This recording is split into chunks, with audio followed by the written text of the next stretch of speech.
Hi, I'm Senator Alex Padilla, and it's an honor to join the Campaign for College Opportunity for your year-end event. Thank you for all you do to expand access to quality education and giving more young Californians a real chance at the American dream. Like so many of the students, my journey to college was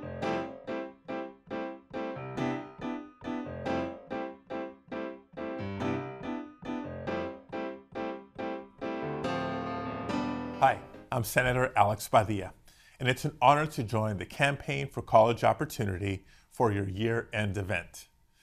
Thank you for all you do to expand access to quality education and giving more young Californians a real chance at the American dream. Like so many of the students, my journey to college was only possible because from an early age, my parents instilled in me and my siblings the importance of getting a good education. And with enough hard work and good fortune, I was able to attend the Massachusetts Institute of Technology, where I earned my degree in mechanical engineering. But it wasn't always easy. Not only did it take countless hours studying, extracurricular activities, and the help of more than a few good mentors to find my way through college, it also meant overcoming barriers to be able to pay for college too.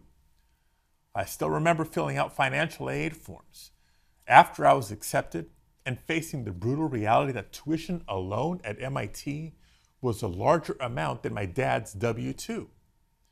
And I remember the time it took to apply for scholarships, student loans, and the work study needed just to get by.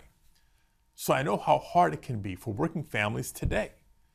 That's why I've long fought to expand access to higher education, lift the burden of enormous college student loans, and make that American dream a reality for more families. As a state senator, I was proud to work alongside Michaele and the entire team to streamline the transfer process for community college students.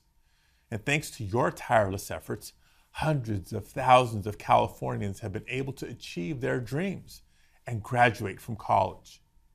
And now that I serve in the United States Senate, I'm proud to continue carrying the torch as a champion for college opportunity. I was proud to co-sponsor the College for All Act to guarantee free tuition at community colleges and make public colleges and universities free for families earning $125,000 a year. Now I'm also fighting for the BASIC Act, which I introduced to create a $1 billion grant to make sure that college students' fundamental needs like food, housing, and transportation are met. Because students shouldn't have to go hungry or sacrifice their health just to get a higher education. While America continues to see stark gaps in college attendance and completion rates for Latinos, I've been dedicated to lifting up Latino students and Hispanic serving institutions. And that includes by introducing the HERE Act to address the gap with increased resources and collaboration between HSIs and heavily Latino school districts.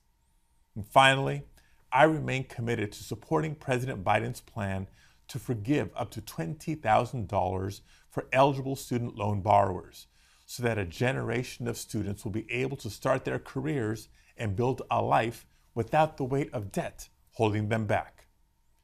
But until every student has the opportunity to pursue their passion and access affordable higher education, there's still work left to do. So thank you again for all that you do to help build that future. Together, I know we can create a more equal America for the next generation. Thank you. Thank you so much, Senator Alex Padilla. California and this entire country is so privileged to have you as a leader in our nation and as an advocate for higher education. Welcome everyone to this conversation. I am thrilled to be joined by the Assistant Secretary for Postsecondary Education at the U.S. Department of Education, Dr. Paydar, along with incredible experts that I get to introduce and have conversation with each of you. We are hosting a conversation today because you all know that at the Campaign for College Opportunity, the one thing that is most important to us is ensuring that every single student has an equal opportunity to go to college and to succeed once they get there. And of course, this year, we have seen many victories and also watched many challenges, including what is before the U.S. Supreme Court of the United States as it deliberates on whether to ban the use of affirmative action in admissions nationwide. So we're going to have a conversation today to talk about the importance of affirmative action. And most importantly, what does equity look like in higher education beyond affirmative action? So it's truly a pleasure to introduce to you what I feel excited about, an incredible panel of experts. We're going to start by sharing very briefly some highlights about their expertise and their bios.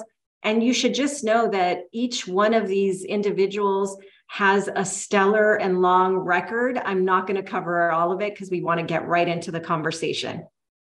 First, I'm thrilled that David Hinojosa, the Director of Educational Opportunities Project at the Lawyers Committee for Civil Rights Under the Law, is with us today. At the Lawyers Committee, he spearheads the organization's systemic racial justice work and really focused on ensuring that marginalized and underserved students of color receive equal opportunity in education, both K-12 and higher ed.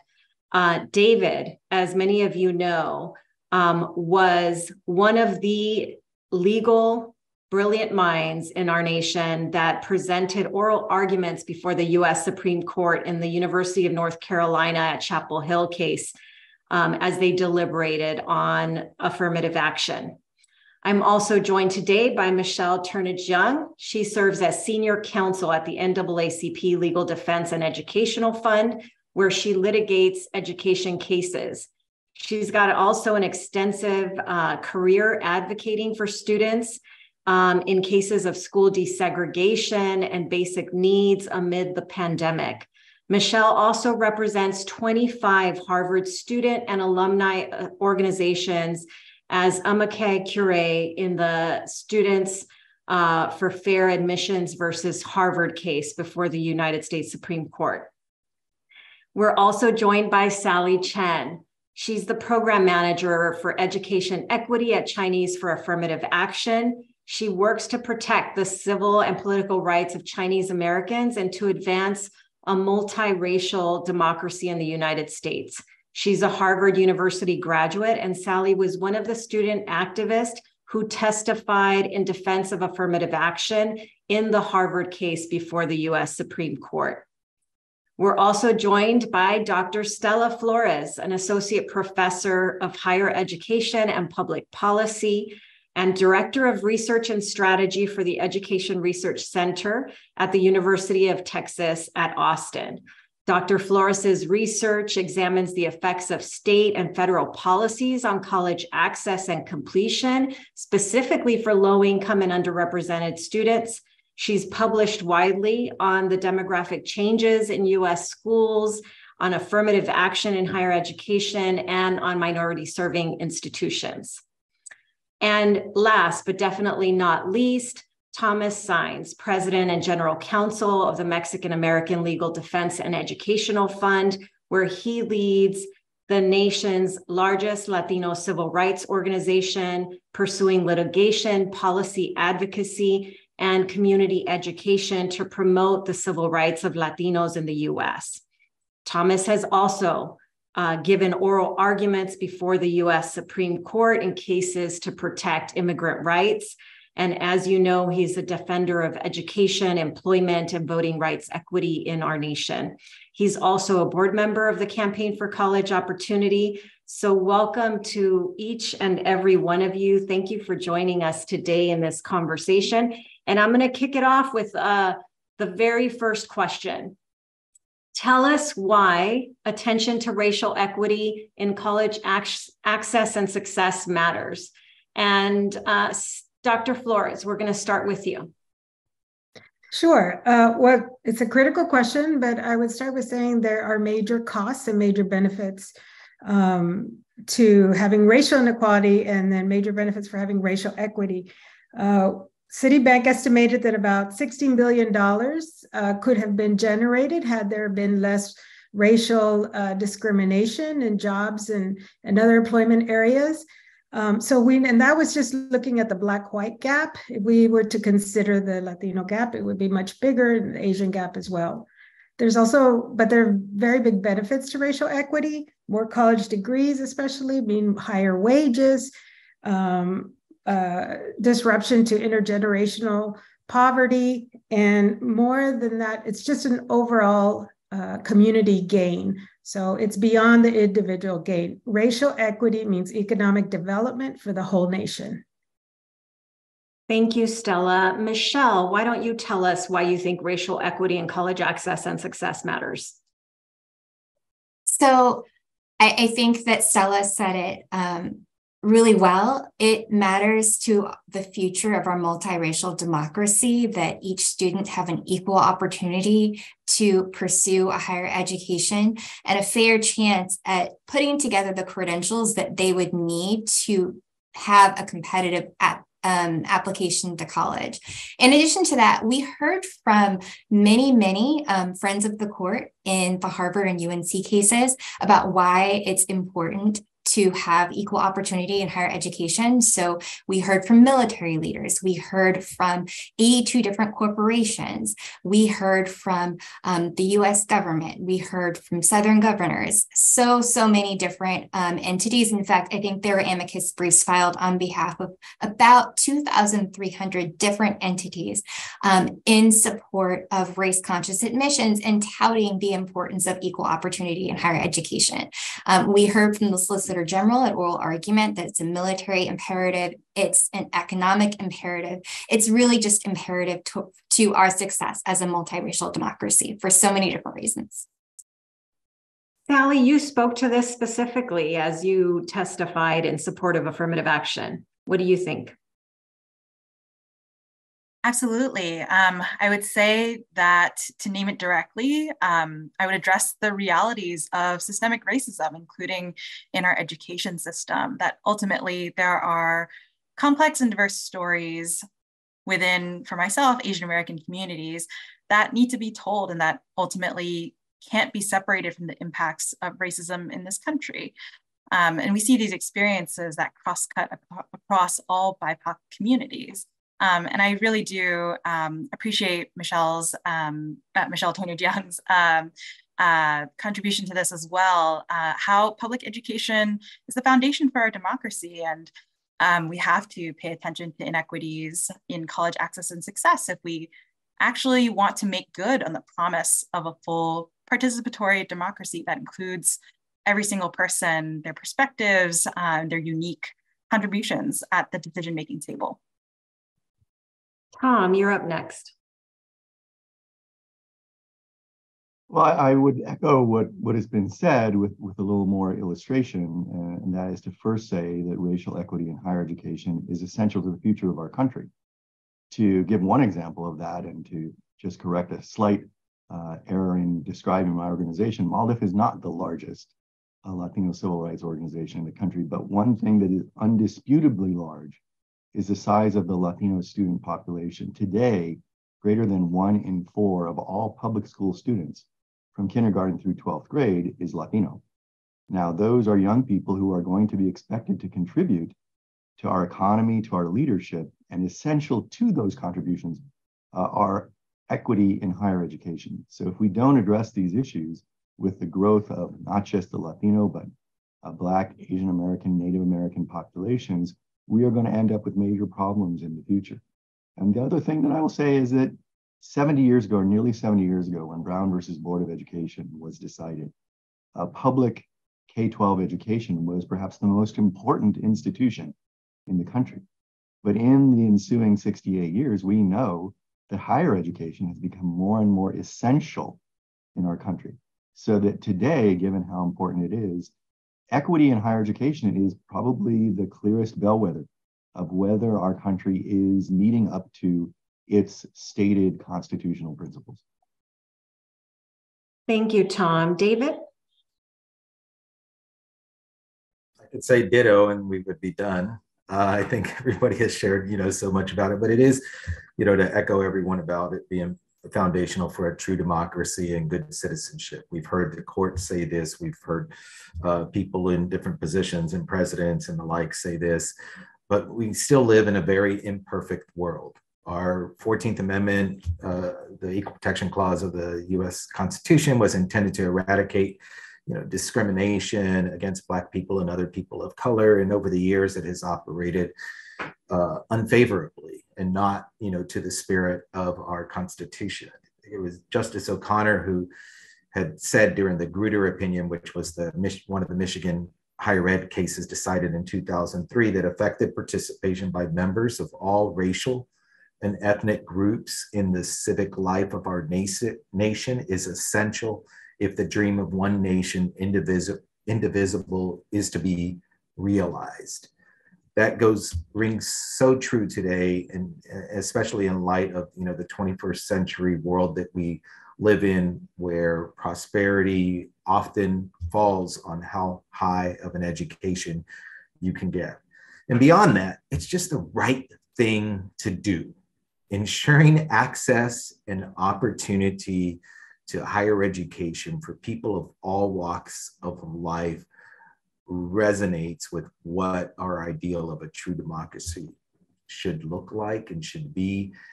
And we still have incredible inequalities, inequities in today's world. Racial equity in college still matters, and it's a way to get us there closer. Thank you, David. So clearly it's the right thing to do. It's good for the economy. So much depends on whether we achieve equity or not. So Dr. Flores, can you tell us, affirmative action has really been a powerful tool for equity. Tell us why. Well, it's been a powerful tool in terms of giving second chance looks at people who have not been represented in the educational pipeline and the spectrum. It's a tool that acknowledges largely, ironically, that we have problems in opportunity and access for all students. And what it does, it gives a look at the strengths that diverse experiences can bring to an educational classroom, to an institution. The tool has evolved from a civil rights tool to an educational tool, I think, for better palatability. But the reality is that we're still in a deeply segregated, racially and income segregated language and citizenship for Latinos as well, and some Asian groups. And there is no equal opportunity across the K through 12 schools in a way that can be properly measured or discovered. So affirmative action gives a look at those who have done the best with what they have at their hands. Thank you, Dr. Flores. Sally, what has your experience been with affirmative action? Why are you so passionate about it as a valuable tool towards equity? Absolutely. Working at Chinese for Affirmative Action, I always like to start off by contextualizing our name and our values, because affirmative action as proactive policy that's centering equity and diversity, it really undercuts all of our work in every issue area since our founding in 1969. And this includes our advocacy and support for minority and women-owned businesses, for local hire practices, for vocational ESL programs. We really do see it as originally a civil rights tool in all these different areas, all of which are often left out of the conversation on affirmative action when they're all very much interconnected with what we see in higher education. But specifically in college admissions and higher education, as Dr. Flores sort of outlined, affirmative action has been and continues to be this really critical tool for advancing equity. As was sort of mentioned at the beginning, in 2018, I was one of 8 students and alumni that gave oral testimony in support of affirmative action in the Harvard lawsuit debating affirmative action. And in my testimony, I shared how, as a Chinese American, I benefited from affirmative action in my own college admissions and also benefited from the diverse education that the policy allowed for. I talked about in my testimony being a first-generation college graduate, the daughter of working class Chinese immigrants that speak limited English, how my dad was a cook in a Chinese restaurant, supporting my family of 6 in a 1-bedroom apartment, and that from a really young age, I was translating and advocating on behalf of my parents, whether that was for letters from our landlord or notices from the insurance companies, all of these experiences that really shaped who I am. And I ultimately talked about these experiences in my college personal statement and application. The consideration of race as affirmative action allows was really crucial to understanding my motivations and my aspirations and my strengths as an applicant, all within context. There's a great quote from one of the other students that was at protests in DC in support of affirmative action that said, merit means nothing without context. And that's really critical. And what I really learned from all the students that we learned alongside together, I really appreciated how affirmative action brought what I see as the real benefit of a college education, that is learning alongside students from a really diverse range of backgrounds. I learned skills that are key assets to the work that I do today, whether that's in cross-racial coalition building or looking at issues like language access or immigrant rights that span so many different communities. Affirmative action is a really key tool to expanding opportunity and building a really robust education for all students. And I like to name directly, Asian Americans need and benefit from affirmative action. And polling consistently shows that the majority of Asian Americans support affirmative action in solidarity with other communities of color, despite how people bringing these lawsuits forward try to divide us.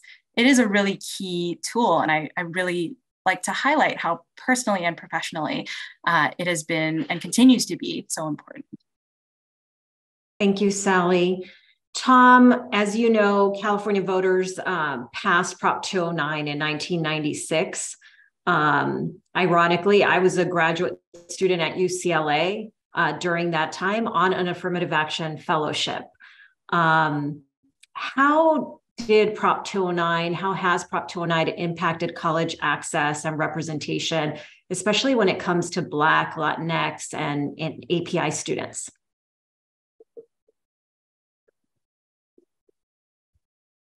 As you know, Michelle, from your experience, including serving as one of the leaders of the campaign for an attempt to repeal Prop 209, that decision by voters 26 years ago had devastating impacts. In terms of numbers, as you've asked, we saw immediate reductions in Black and Brown students at our flagship, most important public higher education institutions in the University of California. That meant for the smaller Black community that in some cases, representation was reduced to the single digits. And for the much larger Latino community, the gap between representation in high school and representation in the University of California expanded further, and in the ensuing years has gotten even larger. And that is a major concern for a state like California. It's a major concern for the country. And it's, of course, important to note, as you know, Michelle, that Prop 209 was only the first of these measures, and subsequently over the next 14 years, a number of other states passed copycat measures that eliminated affirmative action in their public higher education institutions. But as you know, Michelle, I think one of the most important impacts of Proposition 209 was really to stultify debate about higher education equity in the state of California. And that came through an initial over-interpretation of what the law meant, so that too many policymakers concluded, sometimes with bad advice from institutional lawyers, that they could not even discuss issues of racial disparities, that they could not even discuss race in any sense.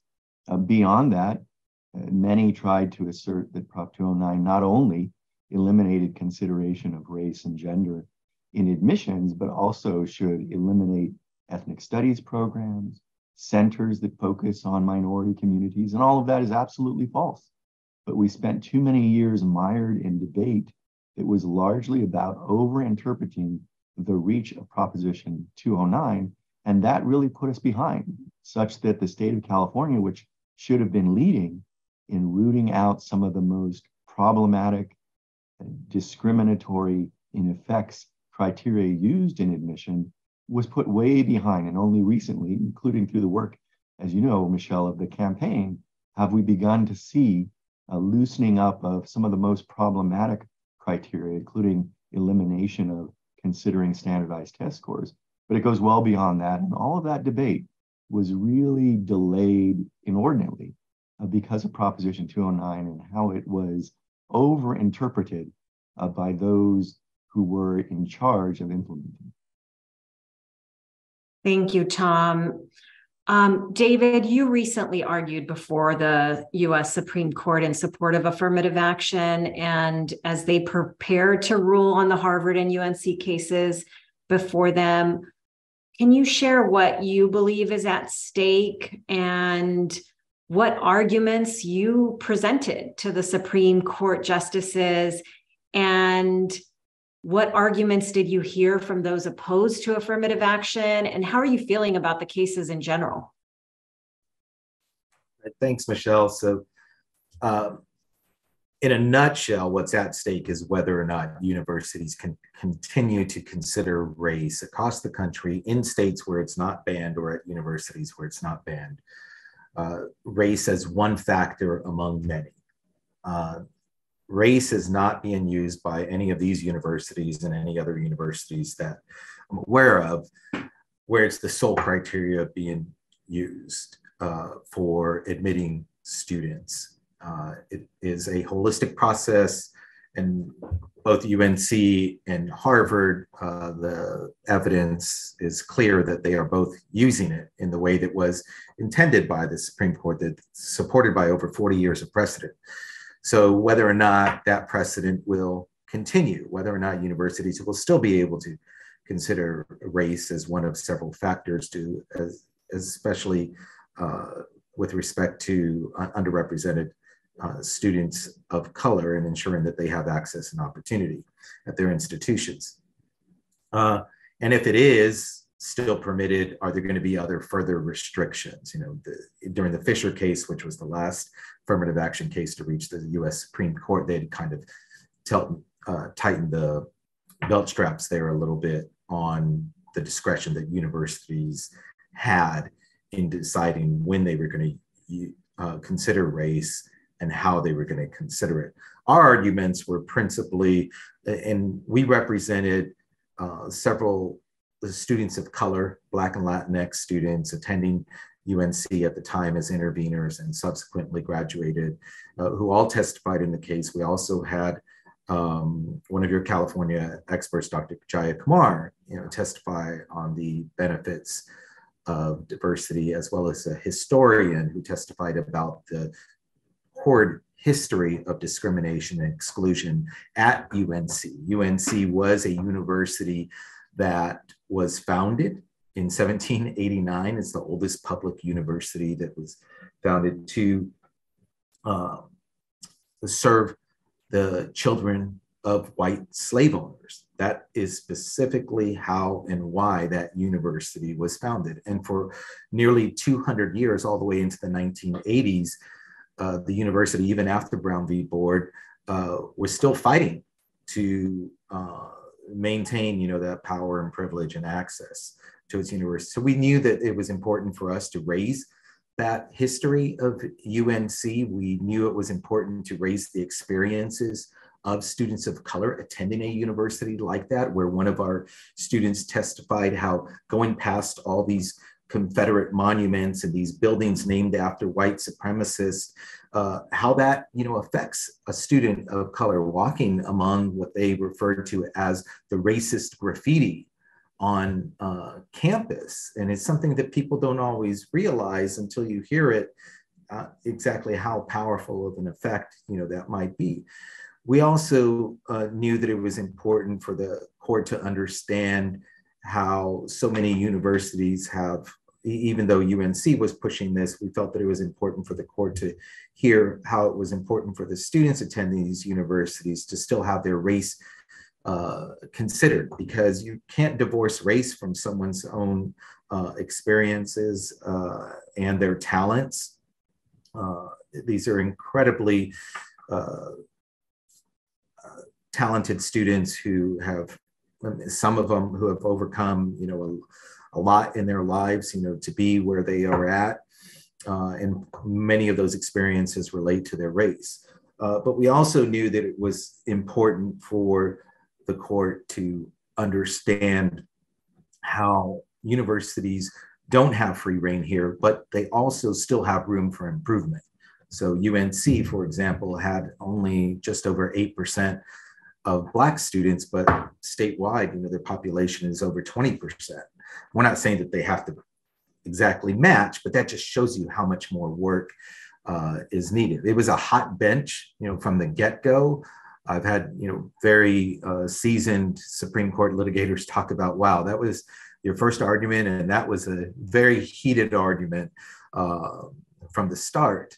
And we received questions from the justices on what are the consequences of race-conscious admissions? You know, are they creating this divisiveness on campus? We had a question from Justice Thomas suggesting that there's no oversight and universities have complete deference in this area. Justice Alito asked a question about, well, you know, isn't this just about a student? You know, once, you know, if you had a race, using the race analogy and saying that one student gets, you know, 10 feet ahead or 10 yards ahead of another student in a 100-yard dash.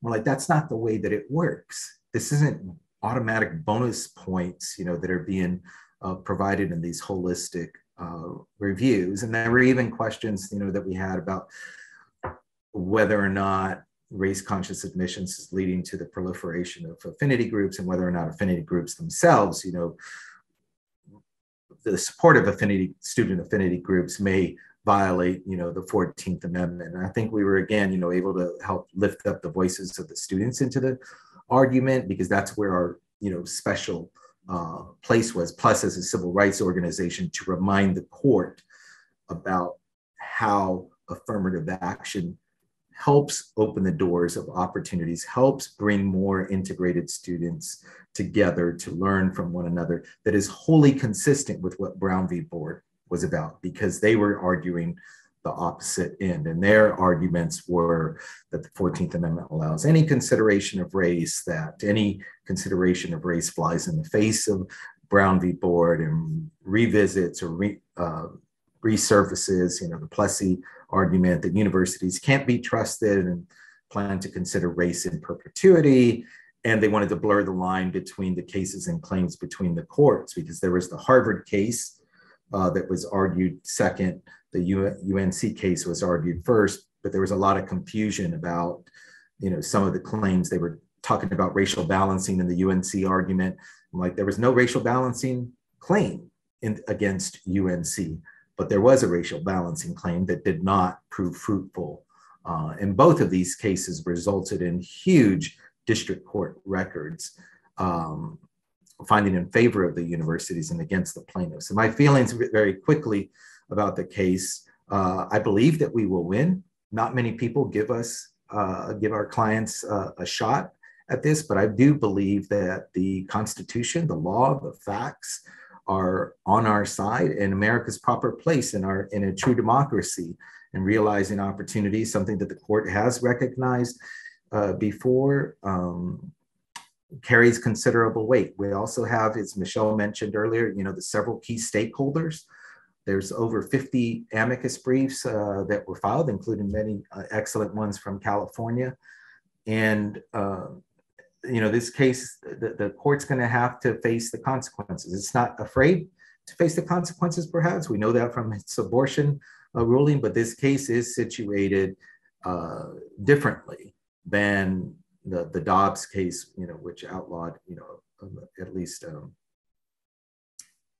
abortion from a federal perspective nationwide, and left it to the states to decide that issue. So not many people are giving us a great shot, or our clients a great shot, but I do think that we have a good chance. And if nothing else, we at least have an opportunity to narrow the ruling on if they are going to ban affirmative action, then it's just going to center on affirmative action. It's not going to open the doors to blinding admissions officers from knowing a student's race or their racialized experiences. That was kind of suggested. There were lots of odd questions going on during the case.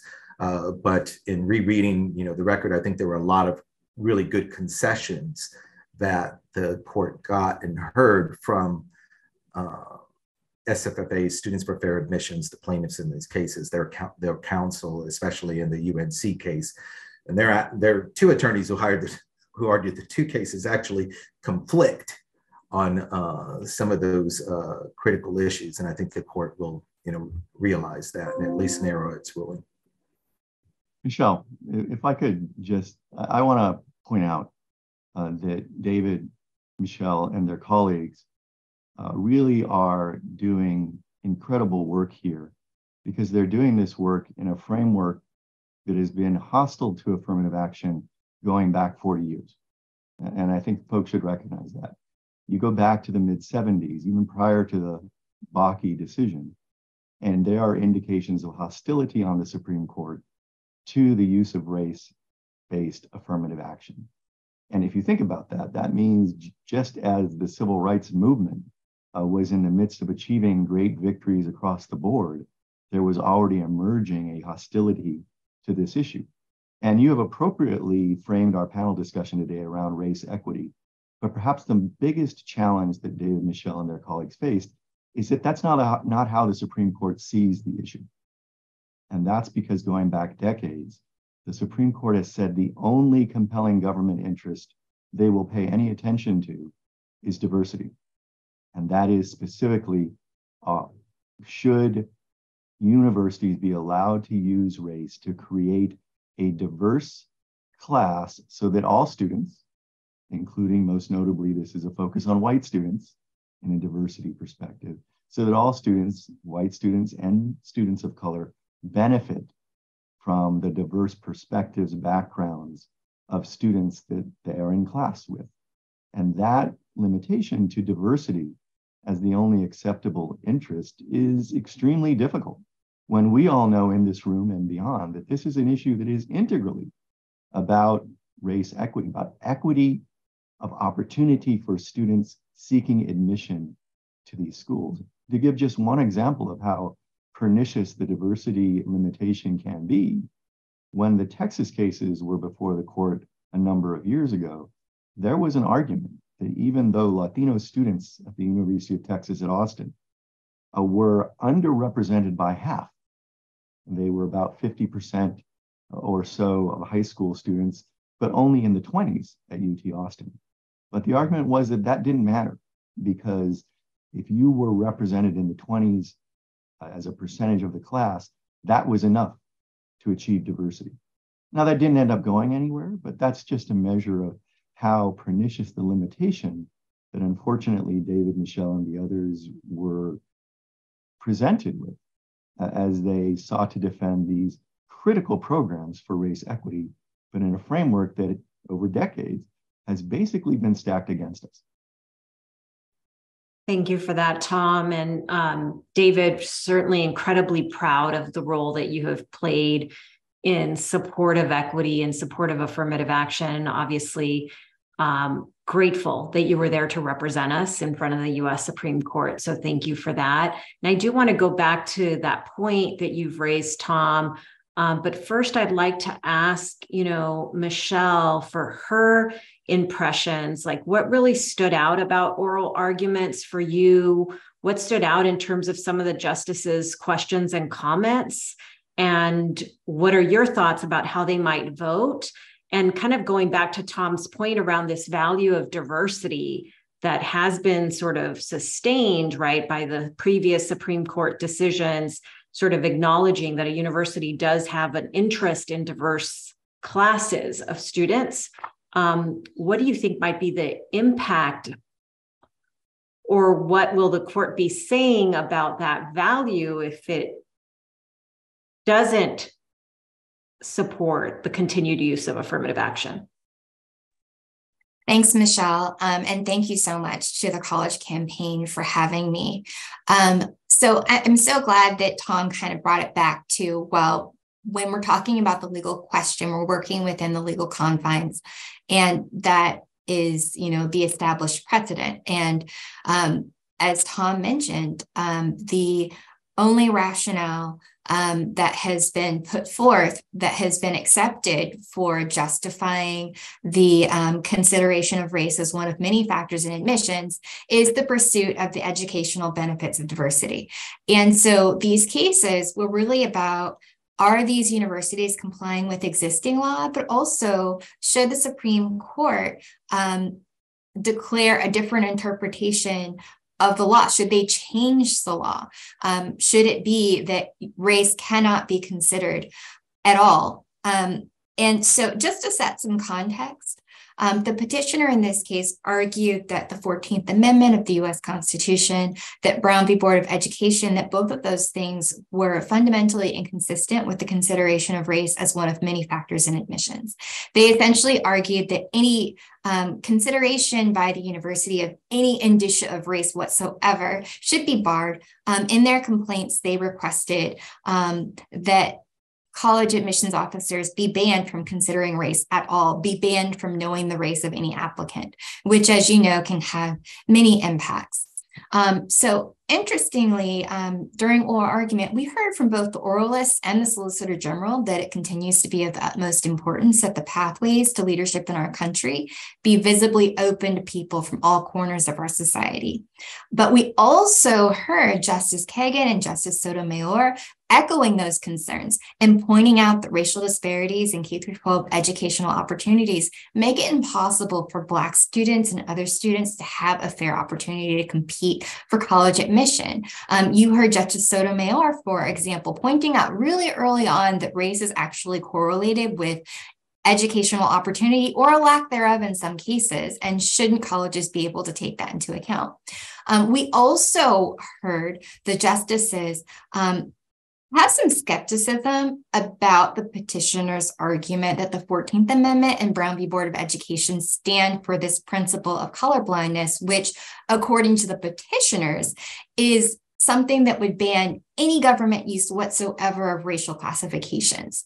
So we heard from Justice Kavanaugh that race consciousness is absolutely permissible in certain situations. So he actually brought up school desegregation cases and the need to rectify the vestiges of de jure segregation and the need to consider race when you're doing that.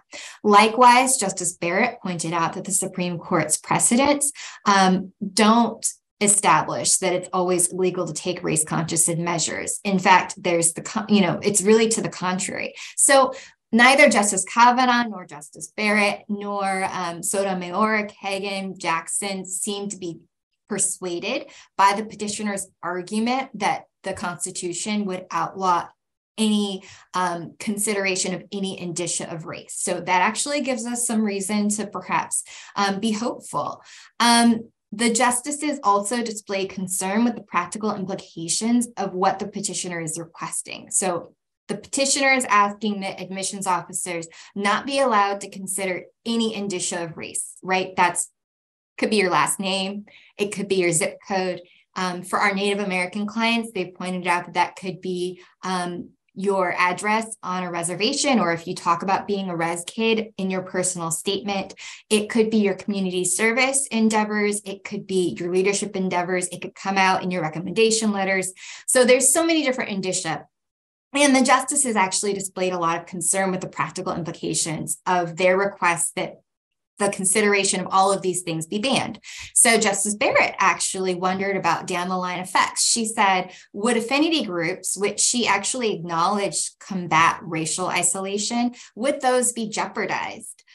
We heard from Justice Jackson that granting the petitioner's request for relief could itself cause a larger equal protection problem, since it would censor the stories of applicants whose experiences are inextricably intertwined with race, while at the same time allowing other applicants to share their whole story.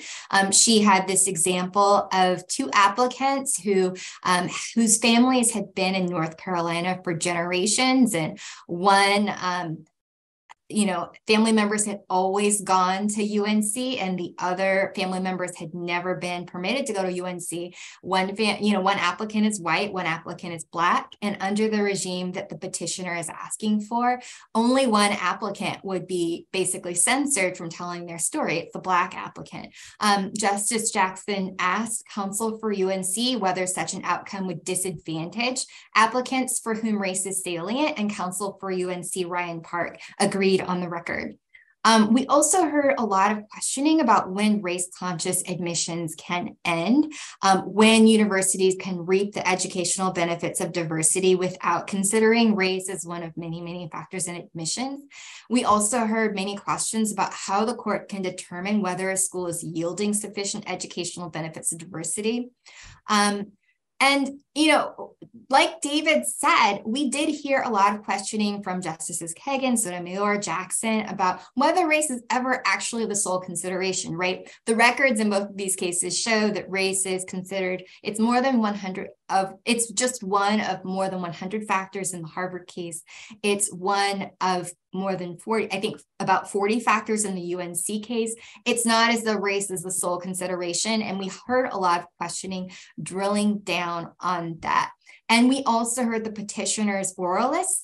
They had 2 separate oralists kind of walking back their position in that regard. We've kind of heard them walking back their position ever since David's clients and my clients have kind of entered the conversation.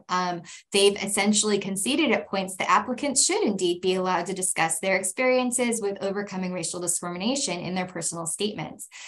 They have been a bit hard to pin down on that point, even just during oral argument, but the justices likewise picked up on this concern. They asked them whether applicants should be able to discuss race in their essays. And so that gives us some reason to be optimistic that students will continue to be able to kind of authentically discuss their experiences in their applications, and colleges should be able to consider those.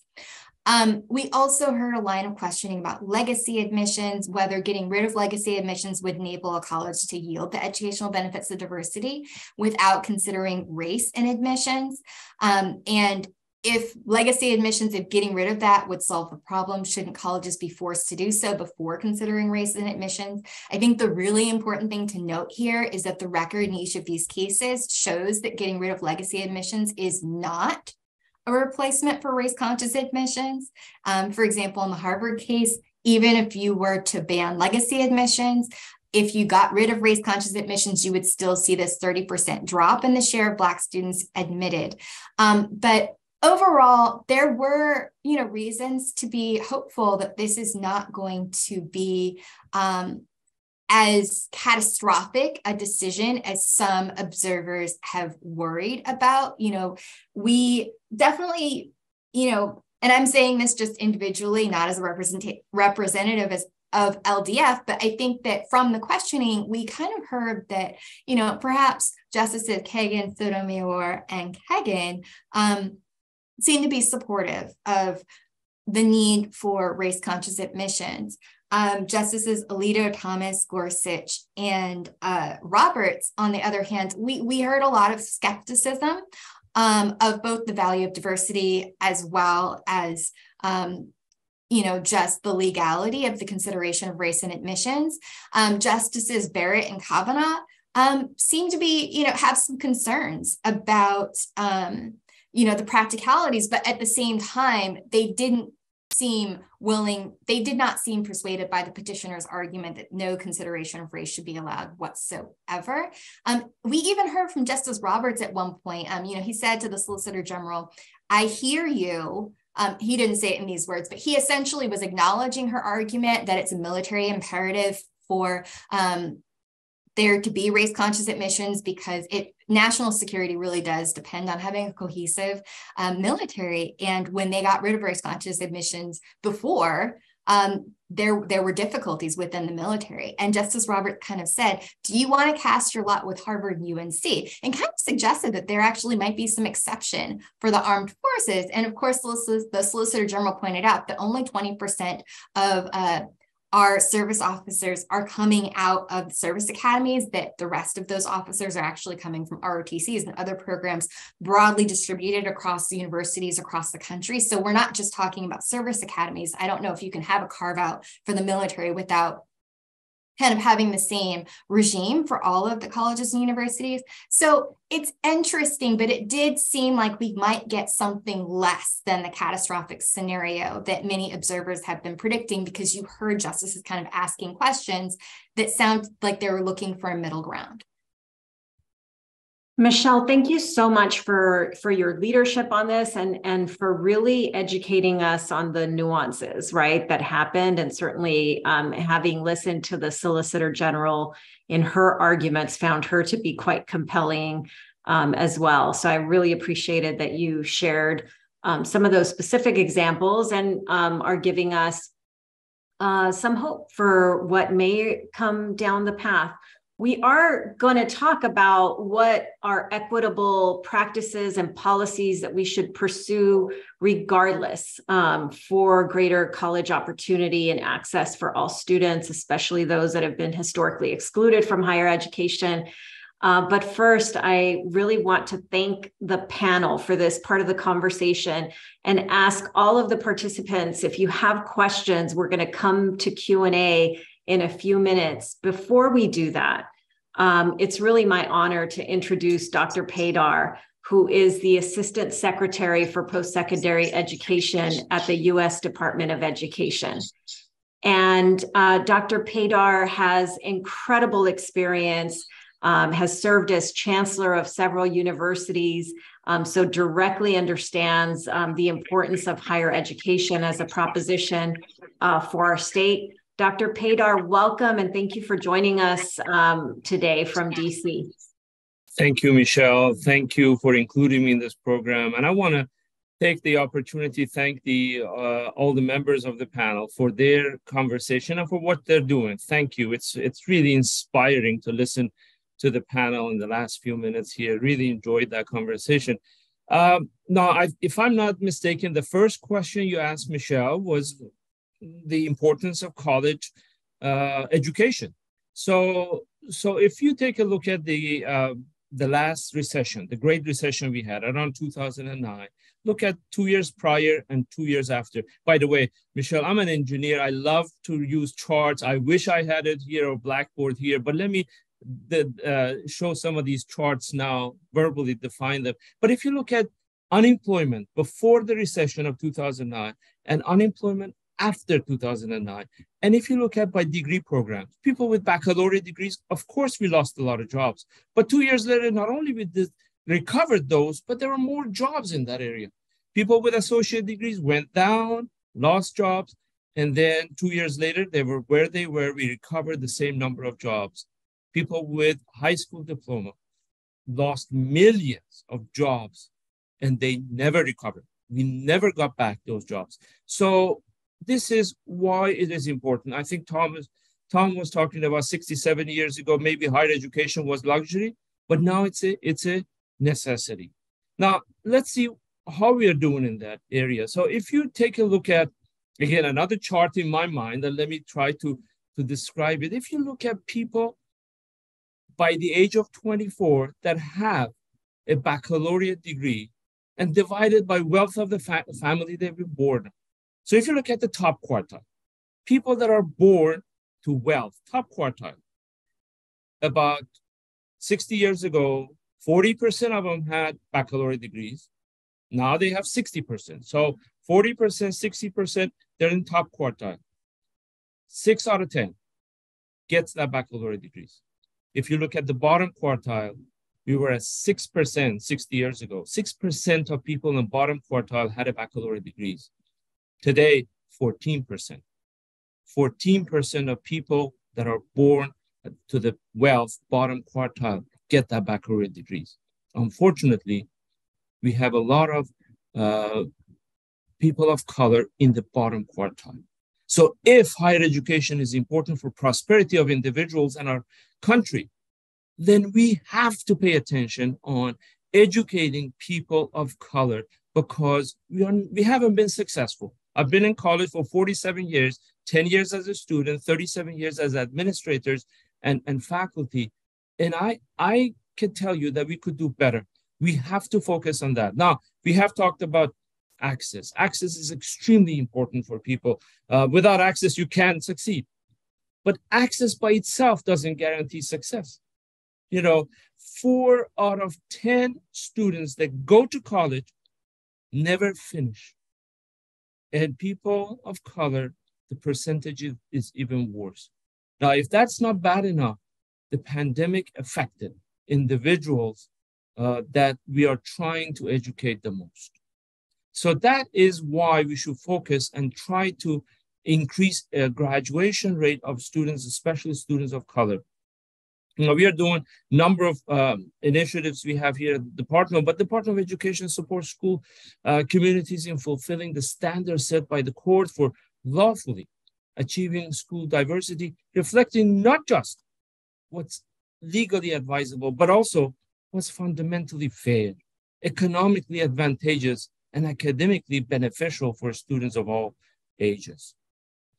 Now, to increase the graduation or education attainment of people of color, all of us have a role to play.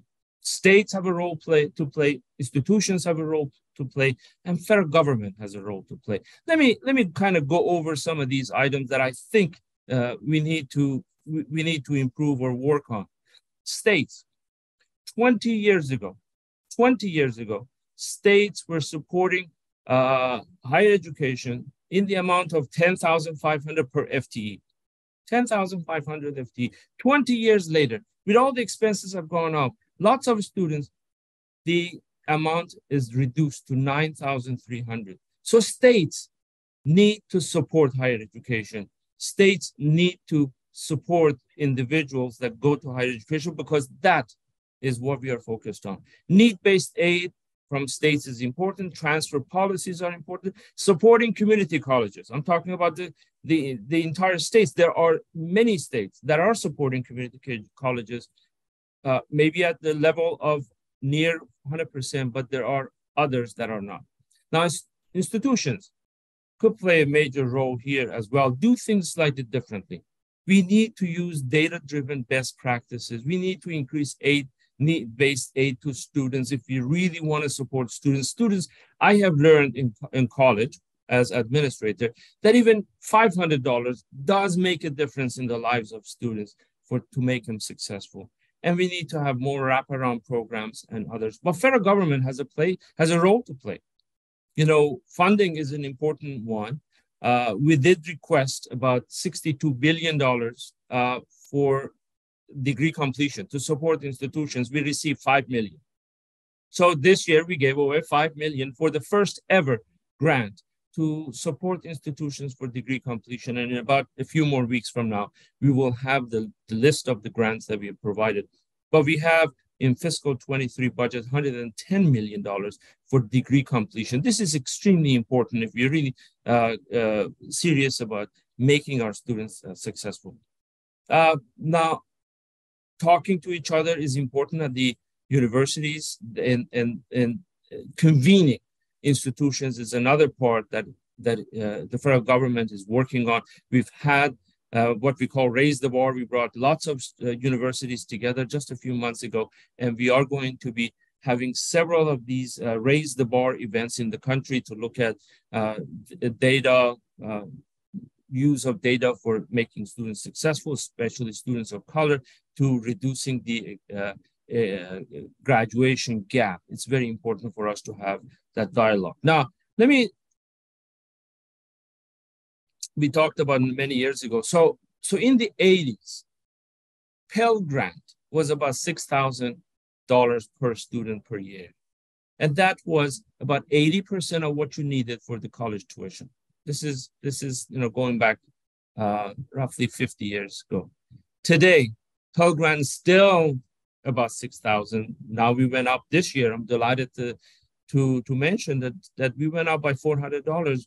But the Pell Grant today supports only 30% of the college tuition because college tuition has gone up. And what has happened in between? People that needed the funds had to take loans. And that's what the loan has become an issue for students because state support has gone down and cost has gone up. Pell Grant has stayed the same. And therefore, to close that gap, students had to get more funding. So loans is an issue, but Pell Grant is another part that we are working very hard. As I mentioned, we increased it by $400 this year.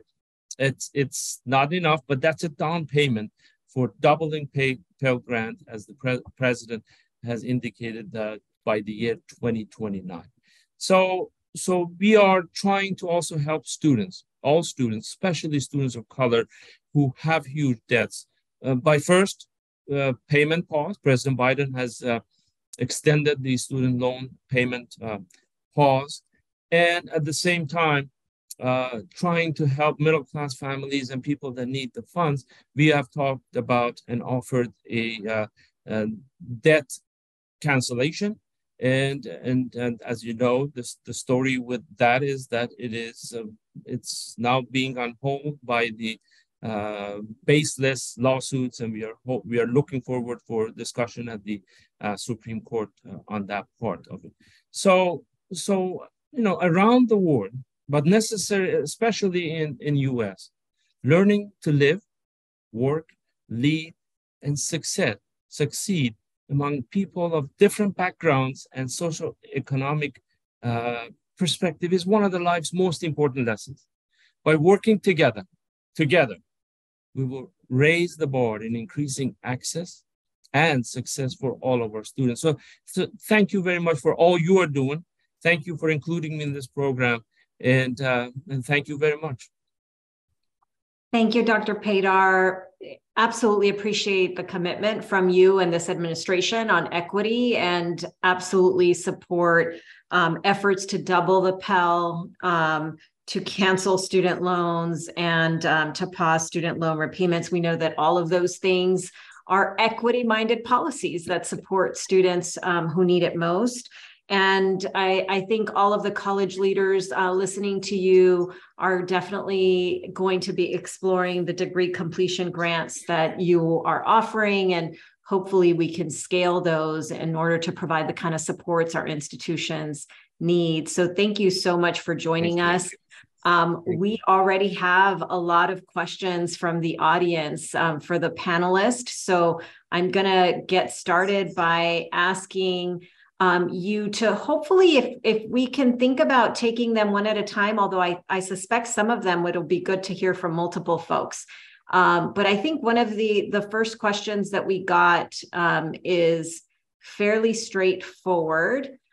Is disability considered to be part of diversity, equity, and inclusion? Absolutely. I used to be the diversity dean for faculty and development at NYU.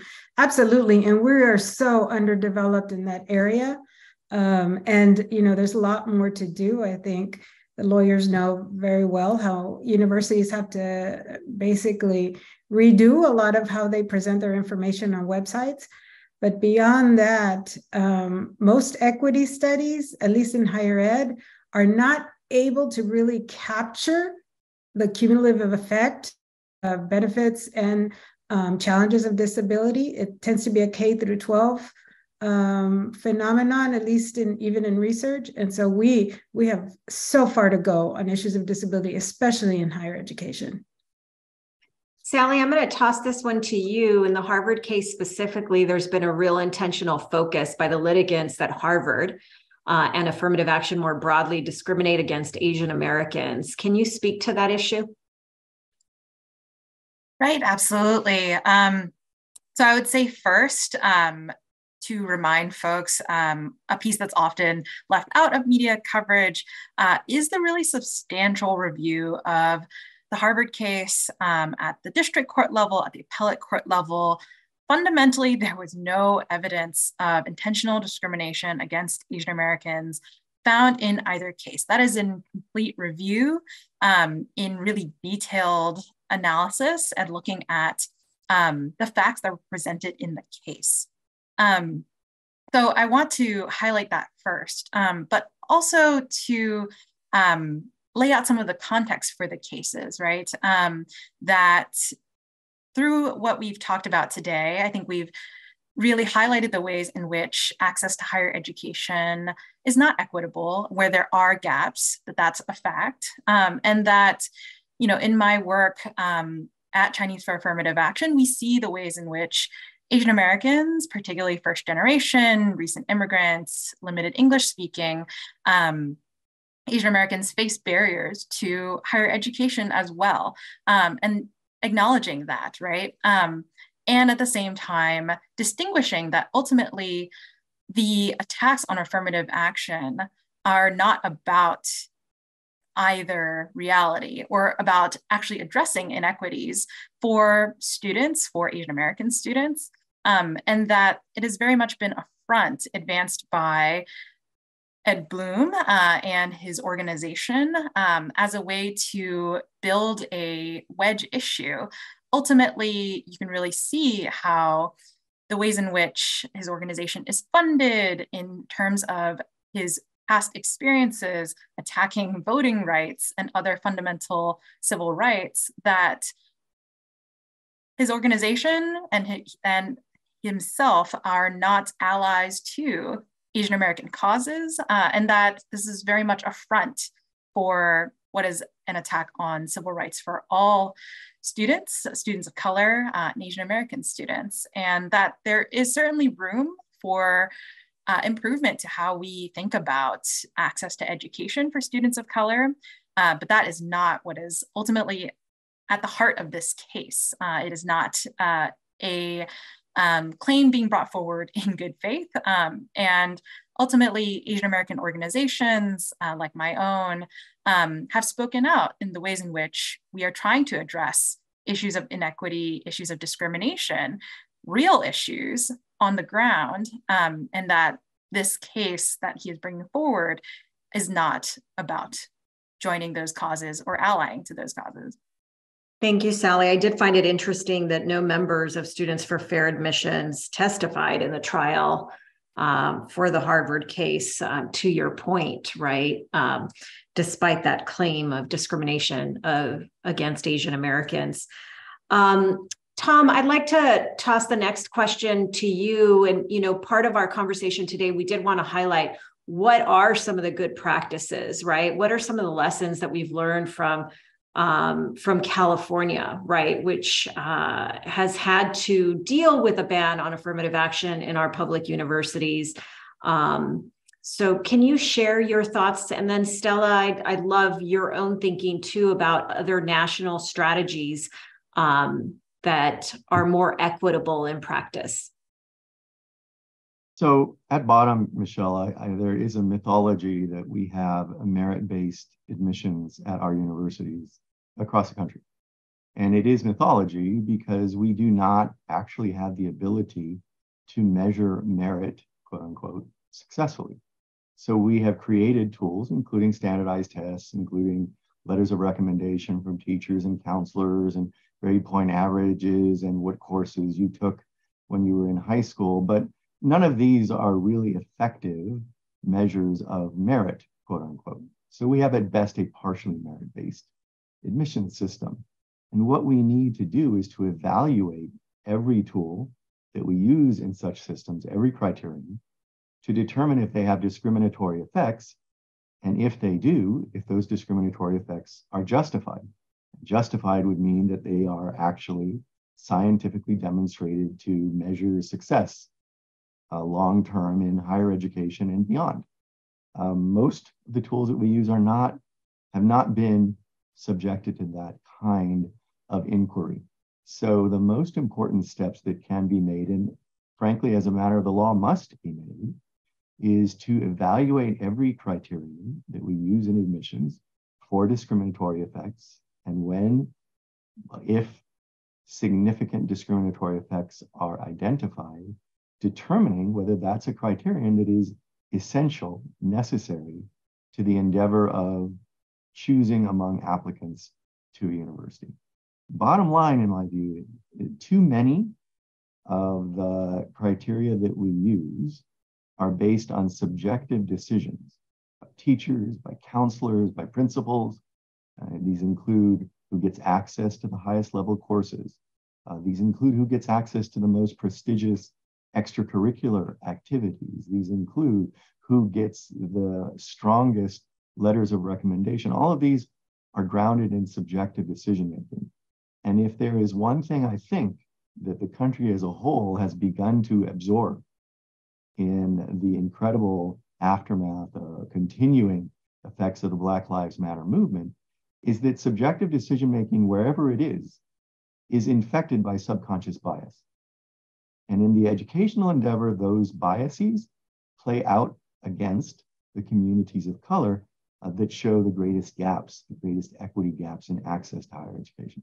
So with that as background, we have to evaluate every one of these criteria and determine whether it is essential that they remain if they discriminate against communities of color. So building on what Tom said, there are 3 points. One, I think we really have to understand what we mean by equity. I think people throw that word around way too easily without understanding that it really should integrate the role and need in regard to resources and opportunity distribution for populations that are underserved. And thinking about making some real or pushing the needle forward in terms of opportunity, I think we need to also focus on opportunity structures versus just outcomes, right? So it's when we focus just on test scores, what we're really measuring is racial wealth inequality, but we're making decisions on test scores. So places like California are making some progress, but most other places are not. And so again, opportunity structure versus outcome. It's like only looking at the insulin rate and not understanding what are the causes of diabetes, right? I mean, the medical community, we have to think about how they address cause and effect, or at least influences. And we don't seem to do that well in education. We seem to choose factors that are clear measures of discrimination. And I don't know why we're not talking about that more openly. At the federal level, I would say in my work with some co-authors that just came out looking at Latino educational opportunity across the nation, states that have larger numbers or greater numbers of Hispanic serving institutions were more likely to have higher completion rates, college completion rates for Latinos. That means there's something going on with Hispanic serving institutions that they're graduating Latino students at higher rates than states that don't have these institutions. So there should be more federal investment in Hispanic serving institutions. In terms of Latinos, Latinos who live in states with the state DREAM Acts are much more likely to enroll and graduate from college than Latinos who live in states that don't allow that. So we actually have good signals from some policies that show that they are promising. The reality is, if this whole nation goes into a California type reality on affirmative action, we're going to need more than just educational policy solutions. We're going to need real solutions regarding racial segregation in housing and in schools and teacher preparation. Those 3 things are interdependent with college completion rates. Thank you. This next one I want to ask of Michelle and David. Michelle, you talked a little bit about this when you were talking about the arguments and questions raised by Supreme Court justices. But do decisions on affirmative action in admissions have any legal implications for race-based student support programs at colleges and universities? So we're going to have to wait and see what decision we get, what the language of the decision is. Certainly the question presented in this case is narrow in that it is asking whether the universities are complying are complying with existing law regarding affirmative action, and should the law regarding affirmative action be changed. But we do know that there are amici curiae, for example, who filed briefs in support of the petitioner who are suggesting that they might take whatever the court says and then use it to further legal challenges to race neutral policies that seek to ensure that all students have an equal opportunity to apply to a specialized academic program or to obtain some state benefit. And so we know that there are already lawsuits challenging other policies that don't have anything to do with race, really, but do seem to reallocate benefits in a way that changes the racial composition of the beneficiaries. And we do know that there are groups that are seeking to exploit whatever the Supreme Court says here to kind of advance those causes. Yeah, and I'll just add again, we don't know exactly what the court's going to be. It seems to indicate that it'll have a very narrow ruling on admissions, and if they strike down affirmative action, that doesn't mean that universities still can't pursue the educational benefits of diversity. They just can't pursue the educational benefits of diversity through race-conscious admissions, whether or not this impacts support of Black student associations or Latino student associations, MECHA, or different organizations, student organizations, Asian American student organizations. Whether they can do that, they certainly should be permitted to do that, because it's not like those groups are excluding other students or only allowing certain students of certain races to participate. So there should be no question about it. But, as Michelle mentioned, we do see this as a down payment. They were overreaching and then reaching and then not overreaching and very inconsistent, with their arguments, because it's almost like, well, we can't show our cards. Oh no, we showed our cards, put our cards back.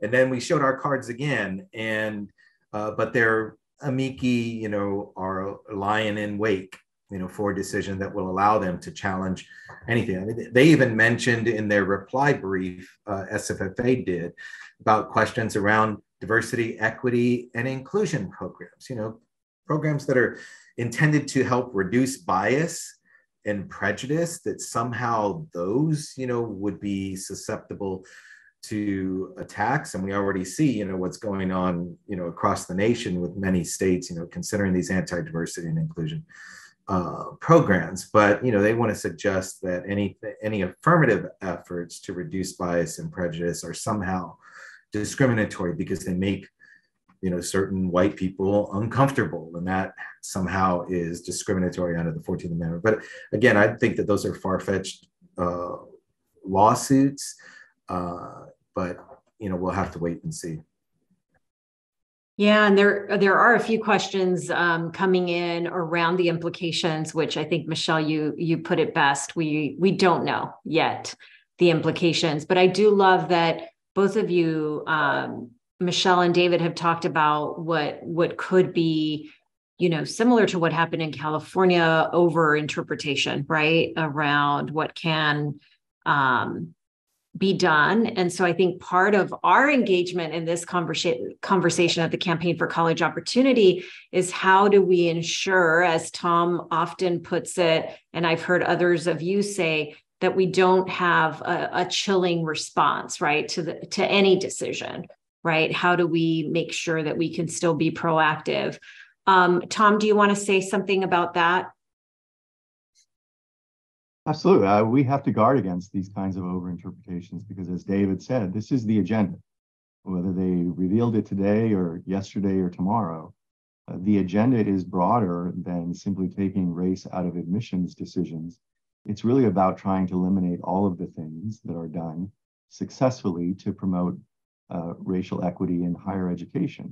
And that is not only revealing of the true agenda behind these challenges to affirmative action, but an indication of where they will go. We saw in California, as you know, Michelle, the lead proponent of Prop 209, Ward Connerly, was still on the UC Regents.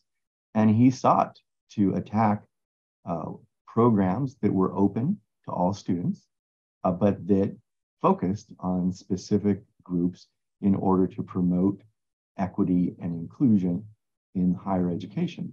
Now, that ultimately was rejected, but it did a lot of chilling, as you put it. It did a lot of preventing taking even additional steps that could be taken, even under Prop 209, to promote equity in education. Bottom line, I want to emphasize something that David suggested, and that is there is a legal distinction. No matter what the Supreme Court decides, unless it's the most extreme that no one currently expects, but there is a distinction between programs that are targeted at a particular race versus those that are race exclusive. So you can have a center that focuses on advancing the Black community if it's open to all communities.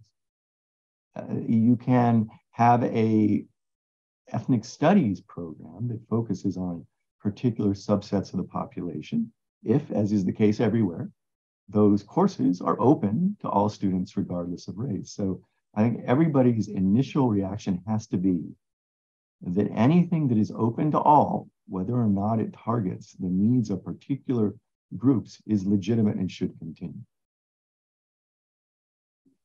Thank you for that, Tom.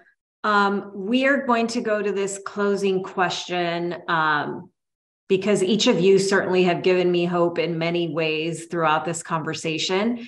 And I just want to ask each of you, I'm going to start with you, David, and then Michelle. What makes you hopeful about the possibilities for greater equity in higher education? So David first. Our collaboration and the interest of the younger generation. Frankly, they look at things with a much more critical lens, a much stronger equity lens, and they're going to be the future of tomorrow. They're helping to educate us on many of these issues. And I think that they hold, the promise for tomorrow, and it's not going to be such a distant tomorrow because they're not very patient. Many of us from my generation, and I'm 50 plus now, we have been a lot more patient. We're taught by our parents sometimes, some of us are taught by our parents, to be a little bit more patient and not to make a ruckus out of things. I haven't followed that advice too well myself professionally in my career, but I will say again, they just hold the most promise because they are fantastic. We had so many students speaking at a rally around the affirmative action, and hearing their voices and their energy and their power really makes me hopeful. Michelle. So I too, in the past 5 years of representing our student and alumni organizations in the Harvard case, we have seen how committed both our students, our alumni, members of the community, members of the business community, so many different stakeholders are so committed to ensuring that each and every student has an equal opportunity to pursue a higher education. It of course remains the case that colleges and universities, educational institutions everywhere remain subject to state and federal anti-discrimination laws that require them to provide an equal educational opportunity to all students. But beyond just the legal requirements, people are so committed to the endeavor, and the threats to equal opportunity really have brought so many people together, and brought people together in very creative ways. I think that's what makes me hopeful. I cannot echo enough what Tom was saying about trying to combat the chilling effect. We know that very well-intentioned people are out there being very cautious and watching which way the wind is blowing in this area, but it remains so important to continue to ensure that all students have an equal opportunity to get a higher education to compete for admission to the college of their choice. And so it remains incredibly important for colleges and universities to look at things like, oh, we're giving a preference to students who have taken calculus. Turns out only 50% of high schools offer calculus. Turns out that only 9% of Black high school students are taking calculus, while on the other hand, 20-something% of white students are, and 50% of Asian American students are. Perhaps that's having a disparate impact. Perhaps that's not in keeping with our commitment to equal educational opportunity. It remains so important to kind of think through how those laws apply, but I really have seen the commitment from all quarters, and it really is inspiring to know that people really are going to be fighting to make sure that each student has a fair chance. So your point goes back to Stella's earlier point of opportunity structures, right? When you talk about calculus availability. Stella and then Sally, what makes you hopeful? Well, I love the way both David and Michelle have put it. I would just add, I think I've seen a lot of examples of intergenerational and multiracial collaboration, and we have to keep pronouncing and those kind of collaborations and just shouting them out, because I think that's what's going to save us. And also just that I call it the youth. I shouldn't say the youth, but young people, they are less patient, and they definitely have ideas for us, and we need to listen. I would just flip, maybe from being part of the younger generation, perhaps, I would say appreciations for the older generation. I think there's so much history baked into this case, and so much of the legacies of the work and expertise, deep knowledge, that I think is really key to working together and moving forward on this.